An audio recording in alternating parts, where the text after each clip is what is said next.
Big pass பாப்பீங்களா? கண்டிப்பா 7 சீசனுக்கு அப்புறம் 8வது சீசன் ஸ்டார்ட் ஆயிருக்கு. விஜய் சேதுபதி சார் ஹோஸ்ட் பண்றாரு. எப்படி ஸ்டார்ட் ஆயிருக்கு? ஆக்சுவலி நான் எதிர்பார்த்த மாதிரியே தான் விஜய் சேதுபதி அண்ணா வந்து ஃபஸ்ட்டு ஸ்டார்ட் அப் பண்ணும்போதுலேருந்து பேசுகிற விதங்களுமே அந்த மாதிரி தான் இருந்தது நம்ம மக்கள்கிட்ட. ஏன்னா கமலஹாசன் சார் அப்படிங்கும்போது ஒரு பயம், ஒரு நிறையா விஷயங்களை வந்து நிறையா சொல்லி பேச ஆரம்பித்து இது பண்ணுவார். இவர் அந்த மாதிரிலாம் பண்ணல, டேரெக்டாகவே உள்ளே போய் பேசிடலாம் அப்படின்னு சொல்லிட்டு. ஏன்னா ஃபஸ்ட்டு இதில் வந்துட்டு நம்ம பேட்மேன்லாம் வந்திருப்பார், ஃபேட்மேன் அவர் வந்திருப்பார். ஆக்சுவலி வந்து பார்த்திங்கன்னா அவரே கலாச்சி விட்ட மாதிரி, போதும்பா சாமி நான் இதுக்கு மேலே கேள்வி கேட்க விரும்பல, நீயே உள்ளே போய்க்கோ அப்படிங்கிற மாதிரிலாம் சொல்லியிருப்பாரு. ஸோ நிறைய பேர் உள்ள வந்திருக்காங்க. அது இல்லாமல் விஜய் டிவில இருந்து நிறைய பேர் உள்ள போயிருக்காங்க. எனக்கு அது ஒன்று தான் ட்ராப்பாக தெரியுது. ஆக்சுவலி அவர் சொல்லுவார்ல, ஆளும் புதுசு ஆட்டமும் புதுசுன்னு சொல்லி, விஜய் சேதுபதியை மட்டுமே வச்சு அந்த டைலாக் வந்துச்சா என்னன்னு எனக்கு தெரியல. ஏன்னா அவர் மட்டும்தான் புதுசாக இருக்கார். உள்ளே இருக்க அத்தனை பேருமே பழைய மூஞ்சிங்க தான். ஆல்ரெடி விஜய் டிவியில் நாங்கள் பார்த்து அழுத்து போனவங்களே திருப்பி உள்ளே கொண்டு வந்து போட்ட மாதிரி இருக்குது. ஆள் கிடைக்காம இண்டு போட்டாங்களா என்னன்னு தெரியல. உங்களுக்கு பிடிச்சவங்க அப்படின்னா உங்களுக்கு தெரிஞ்சவங்க யாராவது உள்ள போயிருக்காங்க? எனக்கு ரொம்ப பிடிச்சவங்க அப்படின்னு சொல்லும் போது எனக்கு அதில் வந்து எனக்கு அந்தளவுக்கு யாரையும் இது பண்ணல. நான் ஆக்சுவலி உண்மையாக நினச்சது என்னென்னா, ஜோயா ஆக்சுவலி டிடிஎஃப் வாசனோட தோழி அவளை தான் உள்ளே வருவான்னு எதிர்பார்த்தேன். கடைசி அதுவும் இல்லாமல் போயிடுச்சு. மணிமேகலை வரும்னு பார்த்தேன், அதுவும் இல்லை. அதில் வந்து எனக்கு ரொம்ப ஓரளவு ஓகே, ரொம்ப பிடிச்சிருக்கு அப்படின்னு சொன்னால் நம்ம குக் வித் கோமாளியில் வருவாள் சுனிதா, அவளை ரொம்ப பிடிக்கும்.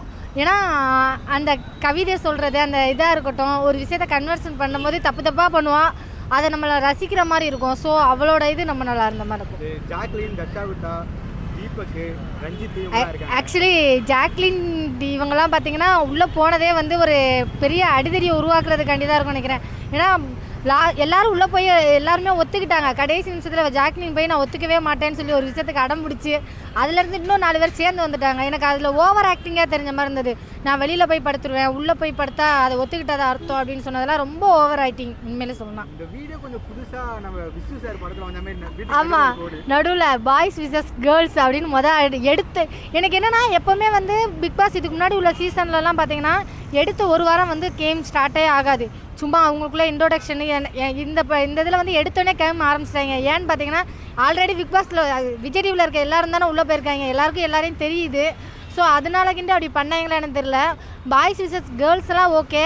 அதில் நம்ம ஆக்சுவலி அது அவர் பேர் என்னது, ஃபேட்மேன், நம்ம தயாரிப்பாளர், அங்கே போய் ஒரு பிஸ்னஸ் பண்ணுவார் பார்த்தீங்களா. ஃபஸ்ட்டு எடுத்தோடனே அந்த ஒரு பிஸ்னஸ் ஆரம்பிச்சிருப்பார்.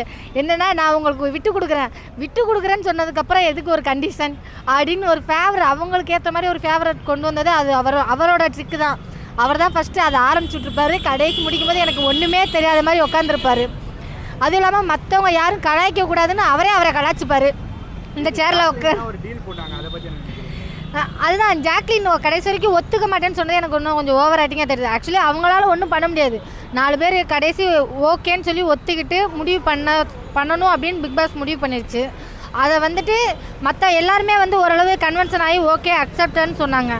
அது தப்பு தான் எனக்கு தெரிஞ்சாலும், அது ஒரு தப்பாகவே இருந்தாலும் மற்றவங்களுக்காண்டி இவங்க விட்டு கொடுக்கலாமே, ஏன் எடுத்து போன உடனே சண்டே ஆரம்பிக்கணும், அது முடியவே முடியாதுன்னு சொன்னது கூட எனக்கு ஓரளவு சரி ஓகே அடுத்து பேசிக்கலாம் அப்படிங்கிற மாதிரி தோணலாம்.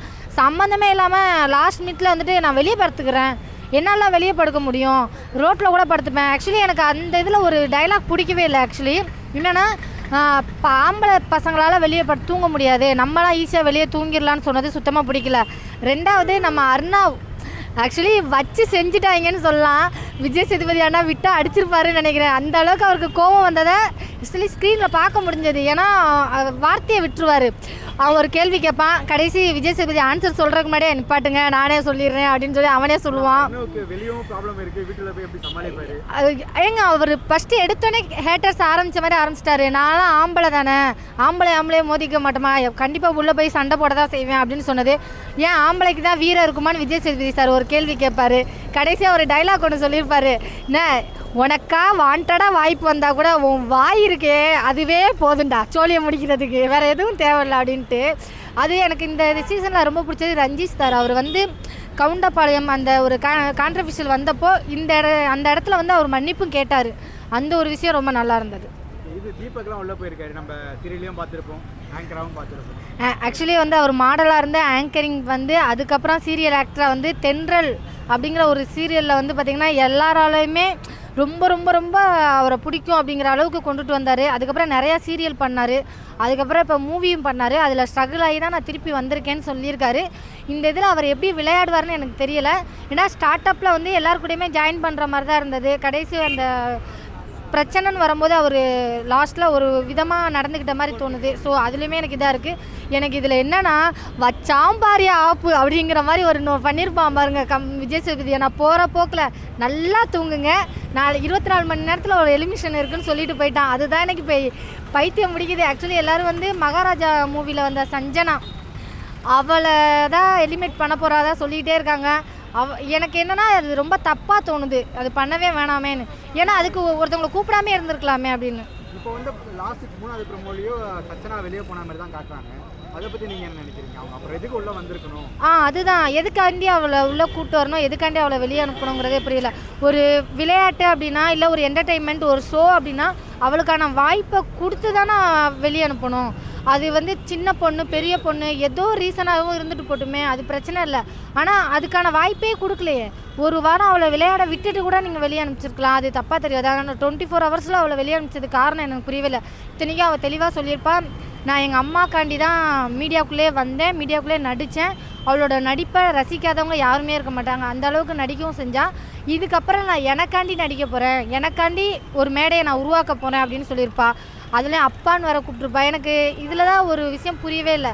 எதுக்காண்டி அவளை வெளியே அனுப்பணும் அப்படின்னு சொல்லிட்டு அவள் என்ன பண்ணாங்கிறது இனிமேல் தான் தெரியும்னு நினைக்கிறேன். உங்களுக்கு யார் வெளியே போனால் நல்லா இருக்கும்? எனக்கு வந்து இதில் வந்து நம்ம அருணா வெளியே போனால் நல்லாயிருக்கும்னு தோணுது. ஏன்னு சொன்னேன்னா உள்ளே என்ட்ரி ஆகும்போதே வந்துட்டு நான் ஒரு ஆம்பளை அப்படிங்கிற ஒரு சீன் போட்ட விதமாக இருக்கட்டும், அதே நேரத்தில் வந்துட்டு அவர் கிஸ் பண்ணணும் வர டைமில் வந்து ரொம்ப நோஸ் கட் பண்ண மாதிரியே, சும்மா அவரே கேள்வி கேட்குற மாதிரியே அடுத்தவங்களை இது பண்ண விதமாக இருக்கும். அந்த ஒரு விதம் இதாக இருந்தது. ரெண்டாவது வந்து ஒரு நம்ம ஆக்சுவலி அவர் சீரியல் ஆக்டர் தான், எனக்கு அவர் பேர் வந்து எனக்கு சரியா இல்லை, இந்த தாலாட்டு சீரியல்லலாம் நடிச்சிருப்பாள், பேர் ஒரு நிமிஷம்